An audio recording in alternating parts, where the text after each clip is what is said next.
Hello everyone, welcome back to the Python OOP series.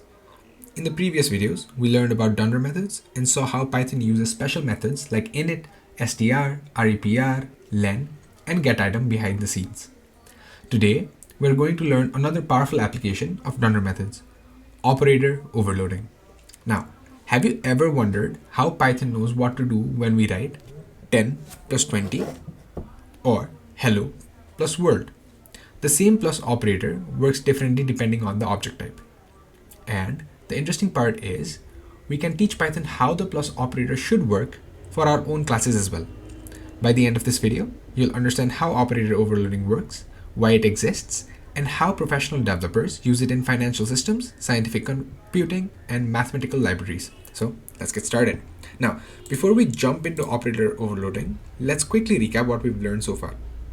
We've learned that Python syntax often maps directly to Dunder methods. For example, len obj calls the Dunder method len, and print obj calls the Dunder method str. Indexing calls getItem. Today, we'll see that operators work exactly the same way. The plus sign isn't magic. It's simply another Dunder method being called behind the scenes. Now, how does a plus b work? Let's have a look at a few examples. When we write 10 plus 20, Python returns 30. When we write hello plus world, Python returns hello world. The same operator is being used, but the behavior is different. For integers, it performs addition, and for strings, it performs concatenation. This should immediately remind you of polymorphism. The same operation can produce different behavior depending on the object receiving it. Now, let's see how Python actually makes this happen. Now, when we write a plus b, Python actually translates that into a dot add, which is a Dunder method, b. That's it. The plus operator is simply a cleaner way of calling the add Dunder method. This means that if we define our own add method, we can decide what the plus operator means for our custom classes.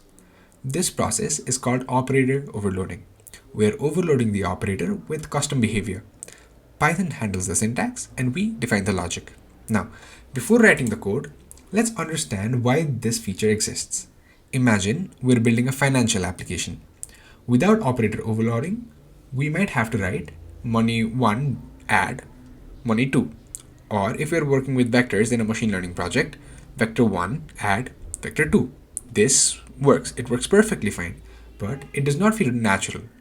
With operator overloading, we can write money1 plus money2 or vector1 plus vector2. This reads much more naturally. It feels like working with built-in Python types. That's the goal of operator overloading, to make custom objects behave naturally and intuitively. Now, let's switch to code. Alright, let's implement a money class. So we go class money. We define our constructor as usual. We pass self and we pass an amount. Now we initialize self.amount is equals to amount. There's an extra dot here. Now we define our custom add Dunder method, self comma other, and let's return money self dot amount plus other dot amount. All right, now let's try and understand what's happening here. The constructor stores an amount. The add method receives another money object. Inside the method, we're adding the amounts together. Then we're returning a brand new money object. Notice something important. We're not returning an integer, we're returning another money object. This is how professional libraries usually implement operator overloading.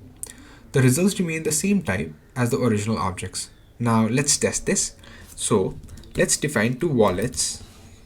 Wallet 1 is equals to money, and let's initialize wallet 1 with 100, and wallet 2 is equals to money, and let's say 50. Now we define a total variable which shall be the addition of wallet 1 and wallet 2. Alright, now let's print the total amount. Print total dot amount. Alright, now let's run this code. Let me pull my terminal upwards. Let me type python main.py, and we get the correct answer, 150, as expected. Now let's think about what happened here. When Python saw wallet 1 plus wallet 2, it automatically executed, let me show you, wallet 1 dot add Dunder method, wallet 2. Now the method created a new money object containing the value 150, and that's what was stored inside the total. This is why operator overloading feels so powerful. The syntax looks so simple, but we control exactly what happens behind the scenes. Now, you might be wondering where this is used. The answer is everywhere. Scientific libraries such as NumPy overload operators for arrays and matrices. Mathematical libraries overload operators for vectors and symbolic expressions. Financial software often overloads operators for currency and monetary calculations. Physics simulations use operator overloading heavily because equations become much more easier to read. Instead of calling long method names repeatedly, developers can simply write expressions that resemble actual mathematics. This makes code cleaner and easier to understand. Now, the plus operator is only one example. Python provides Dunder methods for many different operators. For example, Dunder method sub for minus, Dunder method mul for multiplication, Dunder method trueDiv for dividing, and much more. Now, almost every operator in Python has a corresponding Dunder method. This means you can customize much more than addition. You can customize comparisons, multiplication, division, sorting behavior, and many other operations. This flexibility is one reason why Python is so expressive. Now, let's quickly recap what we've learned today. When you write a plus b, Python calls a Dunder method b. Operator overloading allows us to customize how operators behave for our own classes. It helps create cleaner and more intuitive APIs. It's commonly used in financial applications, scientific computing, mathematical libraries, and many production systems. And just like other Python syntax, it's powered by Dunder methods behind the scene. In the next video, we'll move on to one of the most useful features in Python called decorators. You'll learn how to modify the behavior of functions without changing the function itself.